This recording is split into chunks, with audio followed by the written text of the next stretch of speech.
Hello. तर दुपारी मी जाणार होते खालच्या घरात कारण की का नाही आत्ती आलेली होती. पण त्या अगोदर ना हा भैय्या की नाही बाळाला झोपेत असला की नाही मग त्याला उठवायला जी मजा येते ना ती कशातच येत नाही.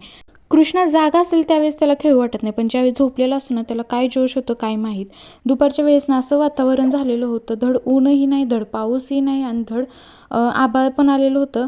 आणि त्यात का नाही इतकं असं दमट जास्त वातावरण झालेलं होतं की कपडे उन्हात घालायचे की नाही घालायचे हा बायकांना प्रश्नच पडलेला होता.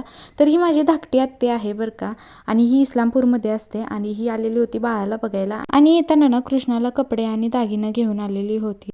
संध्याकाळच्या वेळेस ह्या दोघांची भांडणं लागलेली होती का तर कृष्णाला माझ्यापाशी झोपायला घेणार आणि ही म्हणत होती नाही माझ्यापाशी झोपायला घेणार. तर ह्या दोघांच्या भांडणात ना त्या कृष्णाचा हाल चाललेलं होतं, पण त्यालाही ह्या दोघांच्यात मज्जा येत होती. तोडीस तोड ह्या दोघांच्या सोबत खेळत होता. आणि ह्या दोघांची भांडणं बघून ना त्याला काय मज्जा येत होती काय माहिती. तर चला आजचा व्हिडिओ इथंच एंड करते. व्हिडिओ आवडला असेल तर लाईक करा, शेअर करा, सबस्क्राईब करा.